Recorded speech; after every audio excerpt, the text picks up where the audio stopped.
2차 폭락은 나올 수밖에 없다, 이런 얘기가 나오고 있는데 작가님께서 15년간 현장에 계셨잖아요. 한마디로 정리한다면 좀 어떤 느낌인가요? 그러니까 많은 분들이 요즘에는 공부를 많이 하시면서 좀 더 좋은, 그리고 앞으로도 상승 여력이 큰 부동산이 뭔지 많이 알고 계시기 때문에 그런 쪽은 오히려 더 수요가 몰리고 있어서 호가가 내리지 않고 있습니다. 근데 하지만 잘 팔리지도 않고, 그리고 역과도 멀고 뭐 이런 곳들은 오히려 사람들이 그쪽을 보러 가지 않기 때문에 팔리지 않고 있는 그런 시장입니다. 뭐 어디 잠실이나 강남 권역즉 그쪽은 워낙 절대가가 높기 때문에 프로만 떨어져도 몇 억씩 떨어지는 그런 현상이 벌어지거든요. 근데 그 뉴스가 되게 자극적으로 보도가 돼요. 근데 막상 가면은 그런 매물은 잘 없습니다. 반대로 지방에 인구가 많이 빠져나가고 있는 그런 도시들은 실제로 고점 대비 절반에 나왔음에도 불구하고 찾는 사람조차 없어요. 네, 그만큼 이렇게 양극화가 심해지고 있다고 보시면 될 것 같아요. 뉴스를 보면요, 위험한 요소들은 많은 것 같고 그런 것들이 데이터들도 막 나오잖아요. 구분을 지으면 너무 좋을 것 같아요. 내가 좀 위험 요소가 되는 거랑 이거는 좀 걸러도 되는 부분이다 하는 게 있나요? 이게 가계부채가 아무리 높더라도 개인이 상환을 다 할 수 있으면 문제가 안 되거든요. 근데 상환을 할 수 없으면 문제가 돼요. 근데 상환을 할 수 없는 경우는 대량 해고가 일어나는 그 시점입니다. 실업률이 높아지게 되면 그때는 진짜로 문제가 돼요. 이게 사람들이 빚이 아무리 있어도 대출을 잘 갚는다면 터지거나 뭐 어떤 문제가 생길 여지가 별로 없는데 이걸 못 갚게 되면 문제가 생긴 거라서 우리가 어떤 경우에 사람들이 빚을 못 갚게 될까, 그 경우를 생각해 보면 될 것 같아요. 근데 그건 결국엔 실업률과도 연관이 되어 있습니다. 저는 부동산이 떨어지는 이유는 두 가지라고 생각하는데, 첫 번째는 너무 빠른 시간에 많이 올랐을 때, 그리고 또 하나는 경제가 완전 무너져서 실업률이 완전히 높아졌을 때, 그 두 가지 경우를 보고 있습니다. 네. 많은 분들이 후자가 지금 곧 올 것 같다고 많이 걱정하시더라고요. 근데 이거는 올 수도 있고 안 올 수도 있어요. 그거를 너무 예측하기는 사실 쉽지 않거든요. 예, 그렇기 때문에 내가 여기서 얼마 정도 더 떨어지면 살 거다, 내가 지금 살려고 기다리고 있는데 어느 정도 올랐더라도 내가 억울해하지 않고 그 오른 것을 인정하고 살 거다, 그 마지노선을 좀 정했으면 좋겠어요. 최고가 대비 얼마 떨어졌고 작년 초 대비 얼마 올랐고 이런 것들을 좀 면밀하게 비교하신 다음에 이 정도면은 그래도 안전마진이 있는 거겠다 라고 접근하셨으면 좋겠어요. 저는 그냥 그 현장만 봅니다. 실거래가가 얼마가 떴고 전세가 얼마에 거래되고 있고, 그리고 어디가 뭐 재건축 재개발이 활발하게 진행되고 있고, 전 이것만 보지. 그럼 현장에서는 좀 어떤 걸 보세요?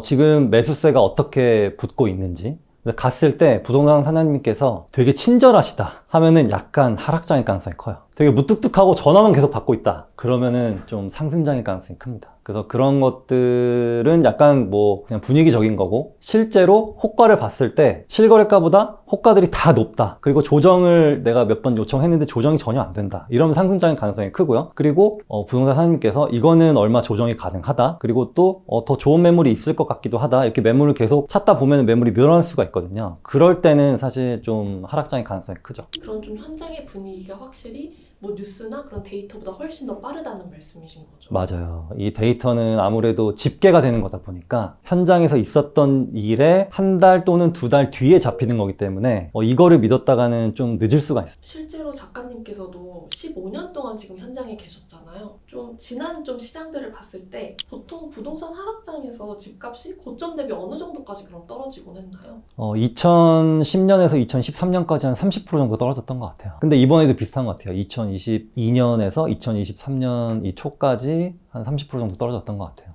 10억 아파트라고 한다면 7억까지 7억 정도. 떨어지고. 네. 지금은 떨어지던 시기는 조금 지났고 지금 보합 상태라고 이제 보시는 거예요? 네, 저는 보합 상태라고 봅니다. 제가 느낀 바로는 조금 우리가 생각하는 상급지 있잖아요. 거기를 좀 갔더니 호가들이 다 올라갔어요. 그리고 또 누가 딱 봐도 이 시세는 좀 주변 대비 좀 저렴한데? 그런 매물이 다 없어졌어요. 하락장이라고 하면은 그 기간이 어느 정도 되었어요? 지금 최근 하락장은 한 1년 6개월 뭐 이 정도 있었던 것 같은데, 과거에는 그게 좀 더 길었어요. 길고 천천히 빠졌는데 지금은 짧고 빨리 빠진 것 같아요. 네, 근데 그만큼 또 반등이 또 빨리 왔어요. 네, 그래서 너무 많이 반등한 것들은 전 좀 주의를 하셨으면 좋겠습니다. 너무 많이 반등한 것들은 전고점을 돌파한 것도 있고, 떨어진 것에 준하는 만큼 30%가 떨어졌는데 그만큼 또 오른 것들이 있거든요. 그런 것들은 저는 반등 속도가 너무 빠르다고 봅니다. 이런 경우는 약간의 그 시장의 충격만 와도 금방 또 꺾일 가능성이 있어요. 그런데 반등을 하고 조금밖에 안 오른 것들은 충격이 와도 거기서 그렇게 큰 차이는 없을 거라 봅니다. 부동산이 꼭 공부를 해야 되는 영역인가요? 그냥 내가 사는 곳이잖아요. 대충 어디가 좋은지는 알아요. 잠실 네. 좋은 거 알고요. 강남 좋은 거 알고. 내가 가고 싶은 데는 다 비싸서 네. 이게 내가 공부를 하는 게 의미가 있나 싶기도 해요. 예를 한번 들어볼까요? 네. 지금 일산의 문촌 3단지 우성아파트 시세를 볼게요. 2016년 말에 5억에서 4억 후반 정도 했습니다. 마포 태영아파트 여기도 2016년 말에 5억에서 4억 후반 정도 했어요. 그런데 지금 시세를 보면 마포는 최고가 13억까지 갔다가 그리고 현재는 10억 초반에 거래가 되고 있어요. 근데 일산 아까 그 아파트는 현재 7억 정도에 거래가 되고 있습니다. 2016년 말만 해도 시세가 같았는데 지금은 거의 3억 차이가 나죠. 그렇기 때문에 이런 거를 분별해내는 게 부동산의 공부라고 생각합니다. 그 당시에도 많은 분들이 마포 좋은 건 알았거든요. 근데 4억이라는 그 돈 자체가 또 사실 크게 느껴졌을 것 같아요. 못 샀다가 그렇게 오르는 것만 보고 아이쿠야 하다가 지금 또 한 10억으로 떨어진 걸 보면서 아니 4억에서 13억 갔다가 10억으로 떨어진 건데 이게 뭐가 정상이냐 그런 분들도 많긴 하거든요. 2016년에는 김밥이 1,500원짜리 되게 많았거든요. 근데 지금은 김밥이 다 4,000원, 5,000원이에요. 네, 그만큼 막 3, 4배씩 올랐어요. 이 집값도 마찬가지예요. 그렇게 올랐다고 보시면 됩니다. 1,500원에서요 4,000원까지는 제가 낼 수 있거든요. 네. 근데요 4억에서 10억은 제가 못 내겠어요. 과자도 마찬가지, 우리 대중교통도 마찬가지. 그렇게 금액 단위가 적은 것들은 피부로 느끼긴 하지만 우리가 거기에 큰 불만을 가지진 않아요. 이거는 같은 비율로 왔다 갔다 하는데 단위가 워낙 크다 보니까 여기서 상대적인 박탈감을 느낄 수밖에 없는 거죠. 그래서 우리는 그 현재 시점에 그 가격에 대한 적응을 하는 게 저는 맞다고 봅니다. 2016년은 그때도 뭔가 상승장은 아니었지 않아요? 상승장이긴 했는데 잘 티가 안 났어요. 네, 왜냐면 되게 미미했거든요. 오르는 폭이. 그리고 사람들이 그렇게 크게 관심이 없었어요. 하락장에서 상승장으로 막 변환이 됐던 그런 시기였던 건가요? 사실 상승장은 한 2015년 정도부터 시작이 됐던 것 같은데 그때는 워낙 그 침체가 길었기 때문에 사람들이 부동산에 관심이 없었어요. 그리고 2017년까지만 하더라도 그 상승폭이 크지 않았거든요. 그래서 막 뉴스에 막 나오지 않았는데 2018년부터 계속 뉴스에 나오기 시작했죠. 그러면서 사람들이 조급해지다 보니까 막 무리한 대출을 받아서 결국에는 2021년에 거품을 형성하게 되고 그게 2022년과 3년에 쭉 빠지게 된 거죠. 2016년에도 작가님은 현장에 계셨잖아요. 네. 그때 많은 분들의 반응은 어땠어요? 작가님께서 지금 내 집 마련해야 될 시기야 이런 얘기도 하셨나요? 가끔 했는데 아무도 안 들었어요. 그리고 2018년도에도 지금 꼭 사라고 했거든요. 근데 다 안 들었죠, 사실은. 기회라고 생각을 하셨던 이유는 뭐였어요?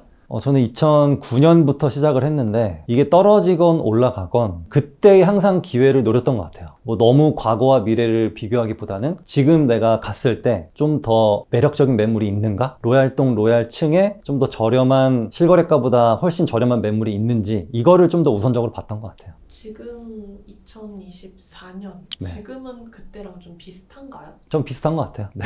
그래서 이게 지금 분위기가 장기적으로 지속될지 아니면 생각보다 대세 상승장이 빨리 올지는 모르겠지만 아까 말씀드렸듯이 선점이라는 것을 미리 해두고 기다리는 게 좀 더 맞지 않나 그렇게 생각이 듭니다. 제가 이렇게 말씀드리면 너무 사라고 말씀드리는 것 같은데 공부가 되지 않으신 분들은 사실은 저축을 하는 게 더 맞아요. 내가 공부를 충분히 한 상태에서 무리를 하지 않을 여력이 됐을 때 그때 딱 그 뭔가 결정을 하는 게 맞지 선점하라고 했으니까 바로 사야지 이런 말씀은 아닙니다. 잘못 선택하는 거는 차라리 안 하는 것보다 못 하거든요. 지표보다도 현장을 더 많이 본다라고 말씀을 해주셨어요. 그리고 현장에서 어떤 거를 보는지 간단하게 조금만 더 말씀해 주실 수 있나요? 이 지역이 어떻게 변할까 이런 것들을 상상을 많이 해요. 그래서 예를 들면은 8호선 라인에 있는 우리가 구성남이라고 부르는 곳 있거든요. 근데 지금 가면은 막 모란역 근처부터 해서 신흥역, 수진역 이쪽 근처 가면은 되게 좀 약간 암울해요. 무서워요. 네, 그런데 이런 분위기니까 더 이상 나빠질 수 없겠구나. 여기는 좋아질 수밖에 없겠구나. 그래서 그 바로 옆에 있는 산성역 자이 푸르지오라는 데를 가보고 또 포레스티아라는 곳을 가보면 이렇게 바뀌겠구나 라는 상상을 해보시면 지역이 이쪽 지역은 이렇게 좋아질 거야 라는 상상을 미리 해볼 수 있겠죠. 우리가 구성남이라고 부르는 곳은 8호선 산성역부터 이렇게 쭉 내려와서 모란역까지 이쪽 동네를 말하거든요. 잠실 근처인가요? 네이버가 있는 분당과 위례 사이에 있는 곳이라고 보시면 됩니다. 근데 여기가 이렇게 위치가 좋음에도 불구하고 사람들의 관심이 적었던 이유는 일단 다 엄청나게 그 촘촘한 빌라들로 구성되어 있거든요. 보시면은 빌라들이 이렇게 있어요. 뭐 테트리스 하듯이 꽉 채워넣습니다. 근데 이것들이 지금 이렇게 산성역 포레스티아나 산성역 자이푸르지오처럼 새 아파트로 변하고 있는 도중이에요, 지금. 그래서 이 도시는 지금 언덕이 있음에도 불구하고 저는 미래 가치는 충분히 있다고 봅니다. 근데 여기에 문제점이 뭐냐면 지금 보시면은 길이 되게 좁잖아요. 소방차가 못 들어가요. 그래서 불났을 때 이게 문제가 됩니다. 그래서 재개발을 할 수밖에 없는 그런 곳이에요. 근데 재개발은 이게 뭐 얘기 나오면 한 10년, 20년 잡아야 된다 이런 얘기 나오는데 네. 여기도 그러면 10년 잡으면 되는 거죠? 그쵸. 10년에서 15년 봐야죠. 하지만 지금 시세는 저는 꽤나 매력적이라고 보고 있어요. 나중에 분양했을 때 24평, 30평 두 채 받을 수 있는 게 현재 시세가 한 7억 5천 정도 형성되어 있습니다. 근데 이 주변 아파트 24평 한 채가 9억이거든요. 그래서 그렇게 비교를 하면은 확실히 저렴하죠. 15년이라는 시간이 기다려야 되기 때문에 그거를 충분히 기다리실 수 있다면 저는 이런 데 묻어두시는 것도 좋은 투자처라고 생각합니다. 조금 더 접근 가능한 그런 지역도 혹시 좋게 보시는 데 있나요? 네, 여기는 지금 그 매매가가 7억 5천이고 실투자금은 한 5억 정도 될 거예요. 그래서 내가 만약에 3억이 있다. 그럼 2억 정도 대출 받아서 이렇게 매수하는 방법도 있고요. 근데 5억이라는 돈도 되게 큰 돈이잖아요. 맞아요. 그래서 그것보다 좀 더 적게 볼 수 있는 곳은 제가 요즘에 눈여겨보고 있는 곳은 두 군데입니다. 첫 번째는 녹번역 근처예요. 녹번역 근처. 여기가 지금 신축 아파트로 다 있는데 전세가가 꽤 높아요. 네, 그래서 이쪽이 저는 적게는 2억, 많게는 3억까지로 접근이 가능하거든요. 서울 아니에요? 서울이죠. 들어가면은? 네, 은평구인데 사실은 서대문구 권역이라고 볼 수 있습니다. 서울이네요, 그냥. 네, 네. 또 괜찮은 곳은 강일역부터 미사역 중반 이 사이에 이 아파트들도 전세가가 꽤 높은 편이에요. 이유는 여기는 일단 다 신도시기 때문에 그 새 아파트 자체가 구축 아파트보다는 전세가가 좀 높거든요. 그런데 여기가 그냥 입지가 별로고 미래 가치도 없는 곳이라면 추천을 안 드릴 텐데 일단 여기 9호선 연장이 있거든요. 그래서 9호선 연장은 이 고덕동과 상일동의 그 직접적인 호재도 되지만 하남 미사의 호재도 이렇게 연결이 됩니다. 근데 저기 바로 위가 한강 아니에요? 한강뷰 아니에요, 그러면? 한강 뷰가 나오는 곳은 요 끝동만 한강 뷰가 나오고요. 근데 한강 근처면 비싸지 않아요? 근데 전세가 매매가 차이는 그렇게 크진 않아요. 어느 정도? 여기도 적게는 2억, 많게는 3억까지 봅니다. 그래서 요즘 수도권 투자하실 때는 저는 한 전세 매매가 차이를 한 2억 정도는 보셔야 그래도 나중에 상승 여력이 있는 것들을 살 수 있거든요. 아무리 소액 투자를 한다고 해서 잘못하게 되면은 그게 나중에 잘 안 오를 수 있어요. 네, 그래서 소액 투자를 너무 그렇게 좋아하지 않으셨으면 좋겠습니다. 그리고 지금 같은 시장에선 좀 무섭기도 하고요, 솔직히. 근데 원래 무서워요. 거래 안 해보셨죠? 아, 네, 맞아요. 거래 안 해보신 분들은 무서울 수밖에 없어요. 저도 그랬어요. 아, 이걸 사야 되는 게 맞나? 막 되게 고민 많이 하고 대출 받을 때도 제가 처음에 대출 받았던 게 6천만 원인데 진짜 저는 이거 대출 받으면 큰일 나는 줄 알았어요. 네, 그래서 막 달달달 떨면서 막 도장 찍고 막 그랬는데 지금은 이거를 사실 한 번만 해보면 큰 허들을 넘을 수 있을 거라고 봅니다. 근데 그 한 번이 어렵기도 하잖아요. 맞아요. 그리고 어떤 위험이 앞에 있는지 모르겠으니까 무서운 것도 있는 것 같아요. 그렇죠. 좀 주의해야 되는 게 있나요? 무리한 대출 안 받는 거죠. 내 월급이 300만 원이라면 원리금 상환을 저는 최대한 90만 원 정도로만 제한했으면 좋겠어요. 내 월급의 한 30%만. 이게 1억이면은 한 50만 원이거든요. 그렇게 생각하시면 돼요. 한 1억 한 7, 8천 정도면은 거의 한 90만 원 정도 나오지 않을까 싶습니다. 의외인 게 저는 더 싼 데를 이제 알려달라고 여쭸을 때 서울 수도권 곳이 아닌 다른 곳을 말씀해 주실 줄 알았는데 서울을 말씀해 주셔서 의외였어요. 그 수도권 집중화가 더 가속화되고 있거든요. 뭐 산골짜기라든지 인구가 빠져나가 있는 곳들 이런 곳들 잘못 사면은 그거야말로 물릴 수가 있습니다. 그래서 돈을 조금 더 모아서 상승 여력이 있는 곳에 내 자본을 묻어두는 게 훨씬 더 안전할 수 있어요. 그리고 서울 수도권 외에는 다 위험할 수 있는 건가요? 아, 그건 아니에요. 예, 지방에도 저는 충분히 기회가 있다고 보거든요. 그런데 굳이 내가 이 서울 수도권을 사는데 굳이 지방까지 가서 내가 이걸 투자를 해야 되나? 그런 건 좀 있긴 하죠. 그래서 지방 사시는 분들은 아니 서울 사람들이 왜 여기 와서 이 시골 아파트를 사지? 이런 의문점이 있어요. 솔직히 앞으로 어떻게 될지 잘 모르겠고 불안한 마음도 좀 있어요. 네. 작가님은 긴 시간 동안 좀 현장에 계시면서 불안했던 적은 없으셨어요? 불안함의 연속이었던 것 같아요. 그거는 어쩔 수 없는 것 같아요. 하지만 지금 시장은 오히려 막 그렇게 과열된 상태가 아니거든요. 서로 사자고 달라붙는 그런 상태가 아니기 때문에 저는 오히려 지금은 좀 평온한 상태가 아닌가? 그런 생각이 듭니다. 평온한 상태예요? 네. 오히려 사람이 없으니까요. 네. 오히려 막 너도 나도 사겠다고 달라붙을 때가 오히려 그게 위험 시그널이거든요. 지금처럼 오히려 느슨할 때가 저는 더 기회라고 보고 있어요. 지금까지 한국 부동산으로 돈을 벌 수 있었던 건 사실이었지만요. 네. 성공 공식이 앞으로는 계속되지 않을 거고 작가님께서도 사실 15년간 현장에 있었지만 앞으로의 시장은 달라질 거다라고 말씀하신 분들도 많은데 그거에 대해서는 좀 어떤 생각을 갖고 계세요? 제가 그 말을 2013년도에도 들었어요. 이런 말은 계속 있습니다. 그렇기 때문에 저는 그런 말 안 들어요. 별로 믿지 않습니다. 미리 뭐 그거를 걱정한다기보다는 이런 일이 생길 것 같으면은 이렇게 해야겠다. 진짜로 이 일이 발생하면은 이렇게 해야겠다. 이런 계획을 세우고 있죠. 예를 들면은 제가 보고 있는 5억짜리 아파트가 있는데 이게 정말 하락기가 와서 만약에 3억이 됐다. 그러면 저는 3억이 된다면 저는 살 겁니다. 그래서 내가 뭔가 하락기가 와도 이렇게 살만한 그런 마지노선의 가격을 정하고 있으면은 그러니까 어떤 상황이 발생하든 간에 그것에 대한 대응을 할 수가 있거든요. 그렇게 보시면 될 것 같아요.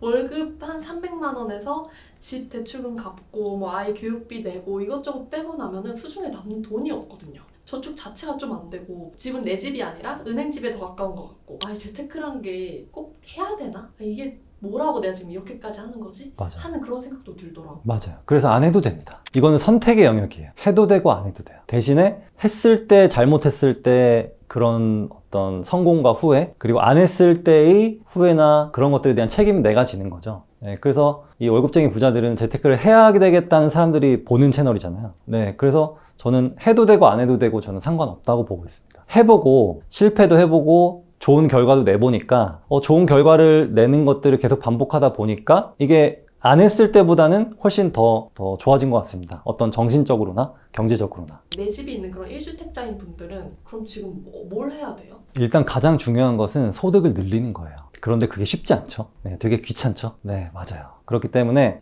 일단 재테크로서 뭔가를 하려면은 공짜는 없거든요. 그래서 어느 정도 아끼고 저축액을 최대화하는 게 중요합니다. 그리고 그 다음에 내가 가지고 있는 주택과 그리고 내가 가고 싶은 상급지의 그 주택의 간격이 좁아지는 때가 와요. 상승기건 하락기건. 그래서 그 타이밍을 잡아서 갈아타게 하면 됩니다. 한번 샘플을 볼까요? 네. 강동구의 2등 아파트 고덕 그라심을 보겠습니다. 지금 현재 가격이 한 12억 중반 정도 하거든요. 작년에 1월 가격은 작년 12월에서 1월 가격은 9억을 터치한 것들도 있어요. 네, 9억 7천, 9억 3천도 있고 9억 9천도 있고 9억 8천도 있죠. 미사의 대장 아파트 하남시 미사 강변 센트럴 사이 여기의 시세를 한번 보겠습니다. 지금 보시면 2013년 1월에 9억 4천까지 갔어요. 지금 보시면은 고덕 그라시움하고 4천만 원 차이죠. 적게는. 네. 네, 이렇게 폭이 줄어들었을 때 갈아타기를 하는 겁니다. 강동구 고덕동과 상일동과 하남 미사의 그 가격 차는 꽤 심하거든요. 서울 안에 있는 이 고덕하고 상일동역이 훨씬 상급지죠. 그래서 이 미사 사시는 분들은 이 고덕하고 상일동 쪽으로 가고 싶어 하세요. 저 줄 하나로 이제 나뉜 건가요? 서울과 경기도니까? 그렇죠. 네. 저 두 사이 아파트가 지금은 시세가 어느 정도 차이가 나요? 지금 시세는 거의 한 1억 정도 난다고 볼 수 있어요. 그리고 요 11억대 찍힌 것들은 뒷동일 가능성이 큽니다. 이게 12억 후반대로 찍힌 것들은 대부분 앞동 위주일 거예요. 왜 붙는 거예요? 만약에 10억짜리 아파트가 30% 떨어지면 7억이 되고 3억이 떨어지잖아요. 그런데 뭐 5억짜리 아파트가 30%가 떨어지면 1억 5천이 떨어지기 때문에 3억 떨어지고 1억 5천 떨어졌으니까 1억 5천의 갭이 줄어드는 거예요. 그렇게 절대적인 가격에 큰 게 숫자적으로는 또 많이 떨어지기 때문에 이게 붙을 수밖에 없어요. 그러면 내가 만약에 이사를 가고 싶었던 사람이라면 평소에 가고 싶었던 데를 계속 노려보다가 맞아요. 좀 가격이 붙었을 때 얼른 갈아타게 하고 하면 되는 거예요? 그래서 내가 가고 싶은 곳을 몇 개를 정해서 매일같이 시세를 확인해야 돼요. 이런 식으로 계속 붙는 그런 아파트, 그런 지역들이 더 굉장히 많은 거죠. 많죠. 엄청 많죠. 이거보다 더 붙었다가 더 벌어진 것도 있어요. 근데 이건 제가 그냥 좀 대표적인 아파트라서 이렇게 보여드렸던 거고 원래 더 좁아졌다가 더 벌어진 것들도 있습니다.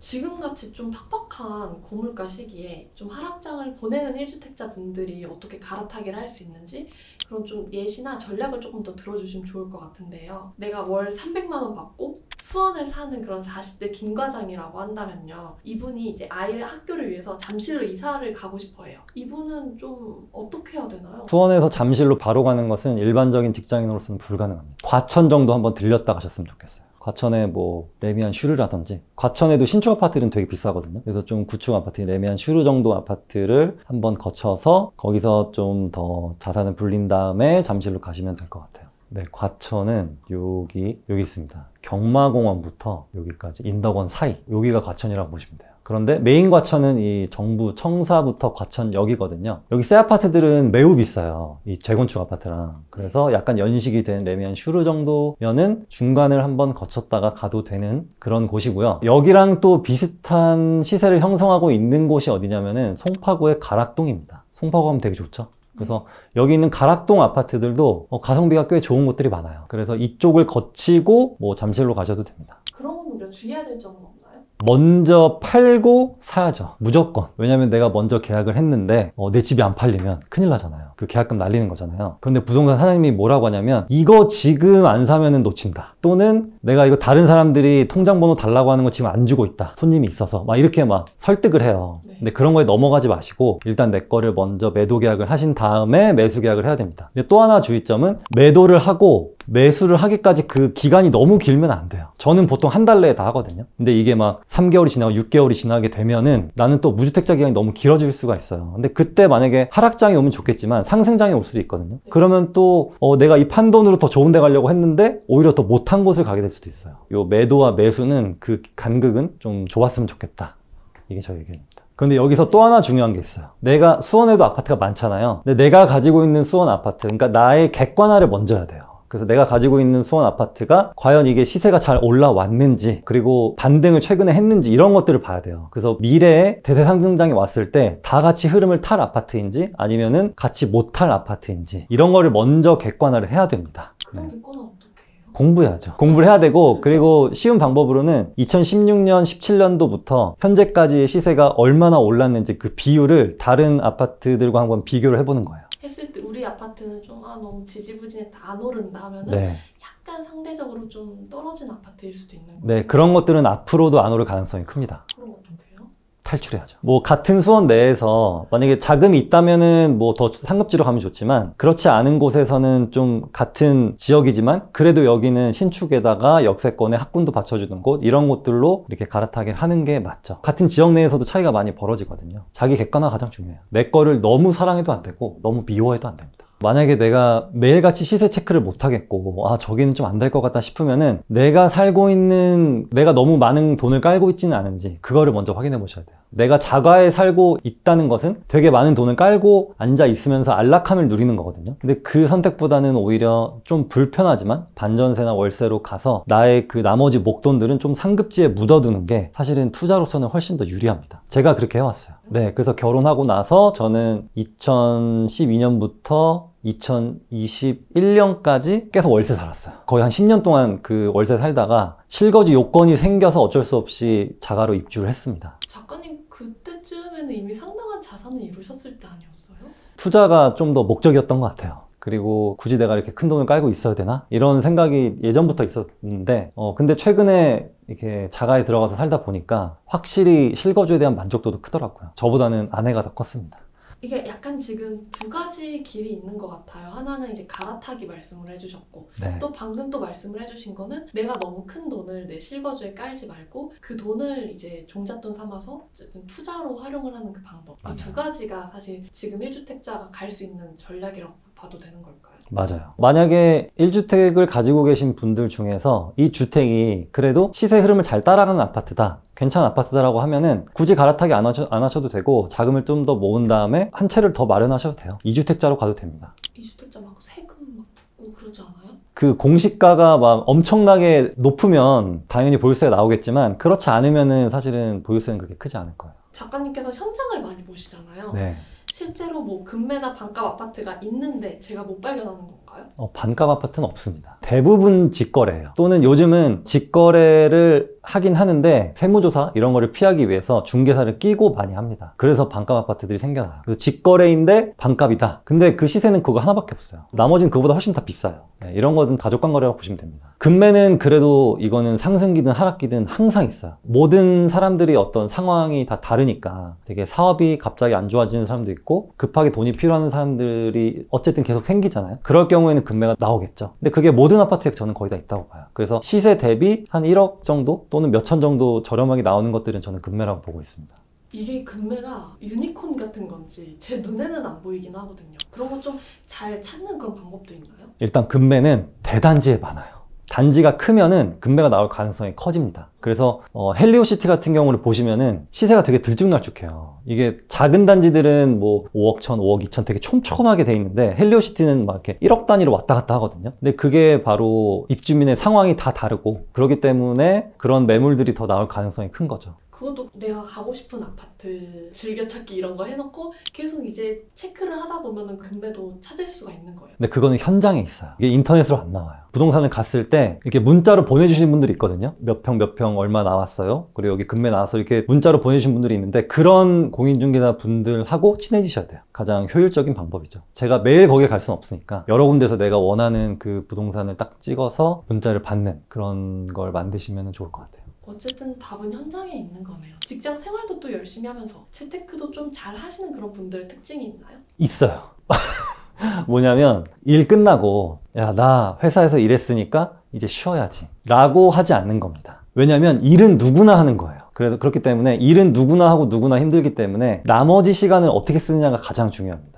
근데 저 같은 경우는 육아를 해야 되기 때문에 퇴근 후에는 육아만 했거든요. 새벽 시간은 아이가 자고 있기 때문에 제가 뭔가를 할 수가 있어요. 새벽 시간을 좀 활용해서 그때 2-3시간 정도를 꼭 확보하려고 했습니다. 그러니까 새벽 5시부터 한 7시, 8시까지. 퇴근하고 집에 가면 네. 아이 돌보다 보면은 같이 잠들어 버리거나 네. 아니면은 뭐라도 해야 돼 하면서 눈 부비고 일어나서 뭐 핸드폰 보면서 있거나 하신 적은 없으세요? 10시에 같이 잠들고 저는 4시 반에 일어나서 출근을 한다든지 주방에서 뭔가를 한다든지 현장을 새벽에 갈 때도 있고 뭐 임장이라고 하죠. 뭐 주말에 갈 때도 있고 아니면 퇴근길에 갈 때도 있고 그냥 틈나는 대로 제가 여기는 되게 궁금하다라고 하는 곳들은 바로바로 갔었습니다. 근데 저는 이 얘기를 듣고 있는 분들이 저렇게까지 못할 것 같은데 맞아요. 하면 되게 하면서 어려워하실 것 같아요.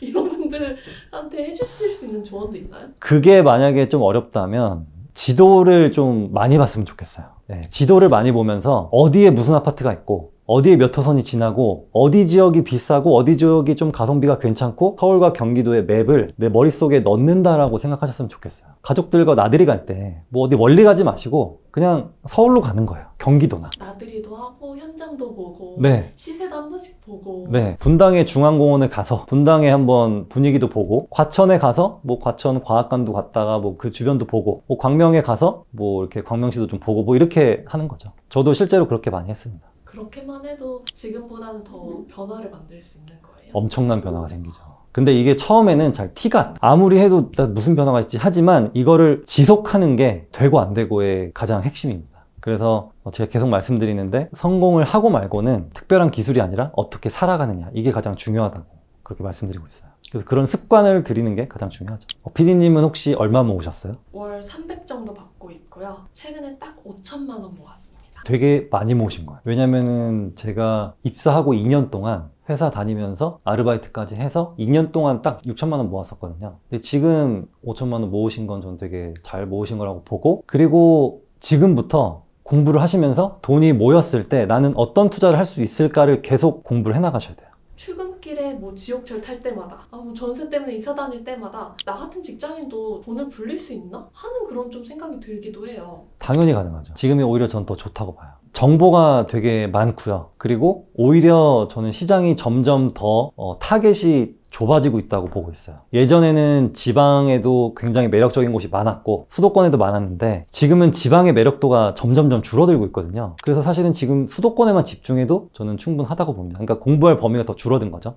저도 과거에는 뭐 대구, 대전, 광주, 부산 다 공부했는데 요즘은 그쪽은 잘 안 하고 있어요. 네, 요즘은 오히려 서울 수도권에만 더 집중하고 있습니다. 예전에는 제가 회사에서 이런 말 하면은 되게 욕먹었어요. 너 뭐 회사에서 왜 그런 말 하냐. 회사 일이나 똑바로 하지. 그런데 지금은 분위기가 그렇지 않아요. 네, 뭐 전세가 얼마고 집값 얼마고 뭐 이런 얘기 되게 자연스럽잖아요. 그러다 보니까 좋은 정보도 많이 교류할 수 있고 좋은 강의들도 있고 하다 보니까 좀 더 편리해진 세상이 오지 않았나? 그렇게 생각이 듭니다. 코인으로 벌었대, 주식으로 뭐 잘 샀대 네. 하는 그런 친구들 보면 난 뭐 하는 거지? 내가 괜히 좀 뒤처지는 것 같고 그러기도 하거든요. 그렇기 때문에 나의 길만 가야 돼요. 굳이 뭐 다른 사람 얘기는 신경 쓸 필요가 없어요. 남과 뭐 절대 비교하지 말고 그냥 내가 갈 길만 가는 겁니다. 저도 처음에 토지 투자를 처음 시작했거든요. 근데 그때 막 아파트 시세가 다시 2013년부터 막 오른다고 할 때 되게 박탈감이 좀 있었어요.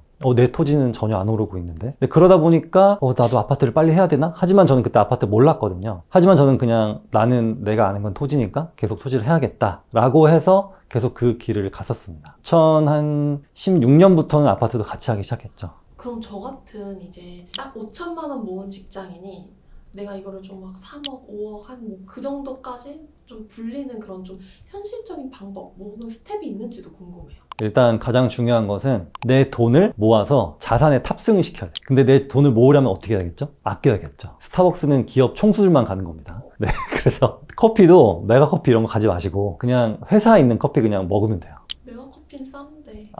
아니 그것도 비싸다고 생각해. 그리고 아까 말씀하셨을 때 지하철 되게 타는 거 힘들다고 하셨잖아요. 새벽에 첫 차 타면 아무도 없어요. 그리고 지하철도 오히려 할인이 됩니다. 그렇게 하시면은 너무 지하철이 그냥 내가 전세 낸 것 같아. 그렇게 되다 보면은 오히려 그 안에서 되게 쾌적하게 책도 볼 수 있고 옆에 그냥 가방 편하게 놓고 다리 꼬고 뭐 이렇게 편하게 뭐도 할 수 있고 하기 때문에 약간의 습관만 좀 바꾼다면은 그게 어느 순간 나의 습관이 돼버리거든요. 그러다 보면은 어떤 나의 그게 루틴이 되면서 그게 어떤 원동력이 되는 것 같더라고요. 저축을 어디까지 해요? 한 저축으로 막 내가 서울 아파트 사고 싶으면 5억을 저축을 해야 되는 건가요? 아니에요. 제가 아까 말씀드렸지만 2억만 있어도 가능하거든요. 내가 5천만 원이 있다면 또 5천만 원을 모아야겠죠. 더. 그래서 1억을 만들어야겠죠. 내 종잣돈을. 그런 다음에 추가적으로 1억을 받아서 그럼 2억이 생기죠. 그 2억으로 전세가 매매가 차이 2억이 나는 아파트를 사는 겁니다.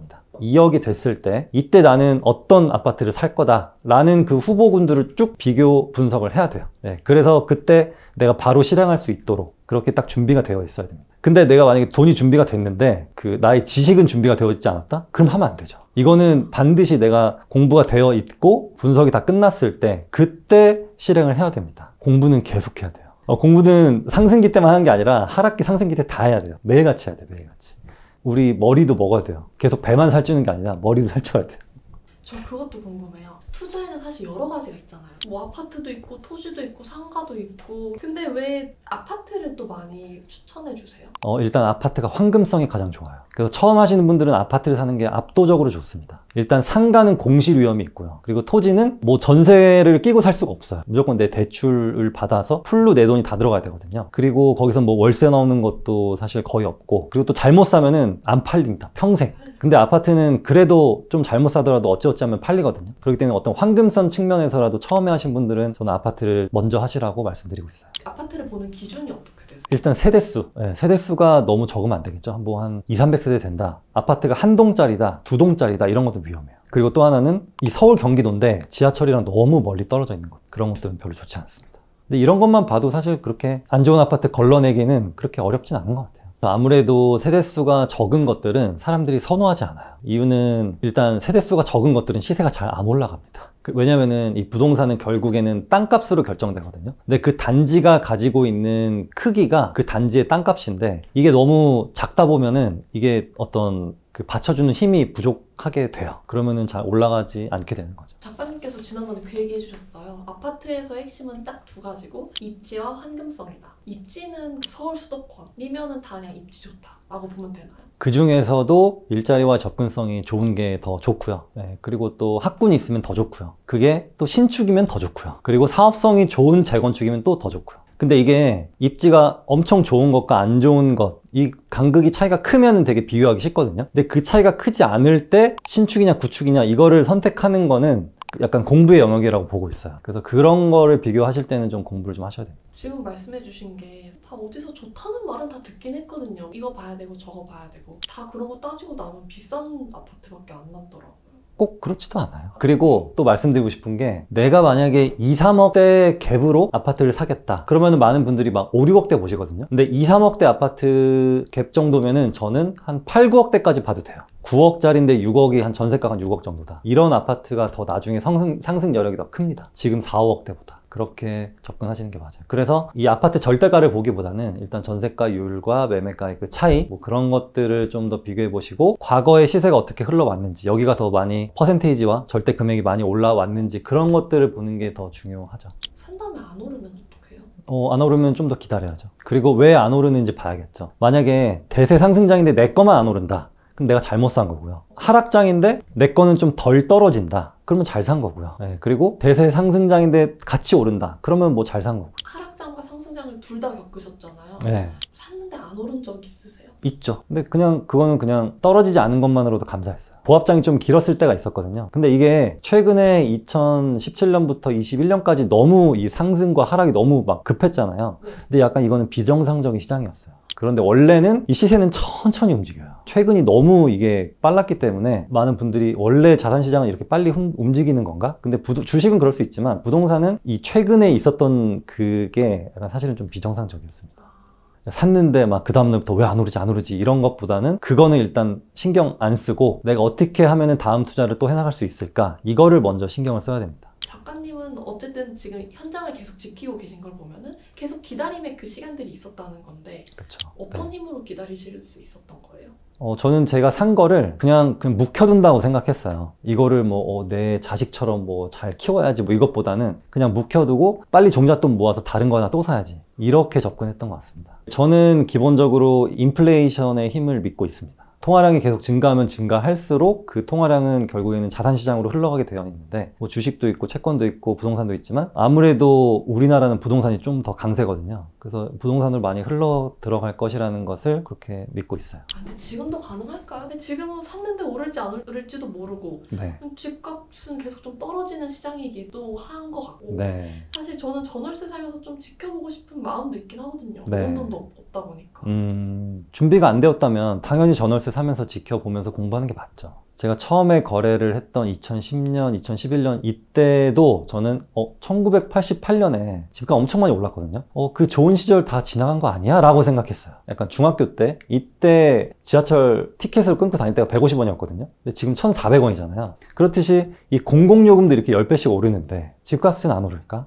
저는 그렇게 보고 있습니다. 근데 이렇게 생각하면 사실 너무 상승론자 같지만 분명히 제가 말씀드리고 싶은 거는 대기 수요가 있는 곳은 인플레이션의 힘을 받을 거고 수요가 없는 곳은 앞으로 계속 떨어질 거라고 보고 있어요. 지방 소도시들 그리고 또 개발 여력이 떨어지는 경기도 끝쪽들 이런 곳들은 이게 반등을 좀 못하지 않을까 싶어요. 제가 정해두고 있는 마지노선은 남쪽으로는 딱 동탄까지. 위쪽은 없나요? 서울 기준으로는 노원구까지만 봅니다. 하락장과 상승장을 다 겪으면서 이건 좀 잘했다 하고 생각하시는 게 있나요? 하락장 때 매수를 했던 거 그걸 참 잘했던 것 같아요. 이러다 보니까 저는 오히려 하락장을 기다리고 있어요. 좋은 거 있으면 사게. 제발 좀 떨어져라. 빨리빨리 내가 원하는 거 좀 사게. 이런 마인드거든요. 예전에는 그러지 못했어요. 더 떨어지는 거 아니야? 막 그랬는데 지금은 오히려 좀 한번 크게 더 떨어졌으면 좋겠다. 이게 저의 희망사항입니다. 지금 막 시작하는 사람이라고 한다면요. 요렇게 우리 한번 살아보자 하면서 좀 한번 정해주실 수 있나요? 지금 출퇴근할 때 뭐 타고 다니시죠? 저 지금 지하철 타요. 2호선. 2호선? 네. 사람 되게 많죠? 너무 많습니다. 그 사당 넘어갈 때 네. 저도 같이 숨이 넘어갈 것 같아요. 그거를 5시 차를 타면 사람이 없어요. 몇 명 없어요. 그냥 칸에 한 대여섯 명밖에 없어요. 그걸 한번 느껴보세요. 방법이 딱 하나 있는데 일찍 자면 돼요. 10시에 자면 됩니다. 10시에 자고 5시에 일어나고 일단 일어나 보면 알아요. 많은 분들이 이거 일찍 일어나서 내가 뭐해 하면서 아예 시작을 안 하거든요. 일단 일찍 일어나서 지도를 이렇게 계속 보고 시세를 보고 책도 좀 보고 하다 보면은 그 두세 시간이 굉장히 엄청난 시간이거든요. 엄청난 에너지를 응집시키는 그런 힘이 있는 시간이에요. 그래서 그걸 하고 나서 업무를 시작한다면 이게 완전 달라집니다. 엄청 뿌듯해요. 그래서 저는 첫 차를 놓치는 게 되게 저와의 싸움이었어요. 두 번째 차 타는 게 되게 저한테는 굴욕이었어요. 그 다음 무조건 첫 차 타야 돼 라고 해서 그 전날 막 회식하고 힘든데도 그냥 일어나서 잘 바에는 내가 출근해서 잔다, 지하철에서 잔다, 또는 회사 출근해서 엎드려서 잔다, 이런 마인드로 계속 첫 차는 꼭 탔던 것 같습니다. 근데 저도 그럼 미라클 모닝 안 해본 건 아니거든요. 네. 근데 해보니까요. 이걸 못 지키는 내가 너무 싫어지는 거예요. 네. 저같이 좀 아침잠 많은 사람에게도 그런 방법을 권해주시나요? 인간은 누구나 아침잠이 다 많아요. 할아버지 할머니들 빼고는 아침잠이 다 많아요. 저도 그랬어요. 새벽 4, 5시에 자서 12시에 일어나고 막 그랬어요. 근데 그러던 사람이 완전 바뀐 거거든요. 근데 이거는 그냥 습관입니다. 결국에는.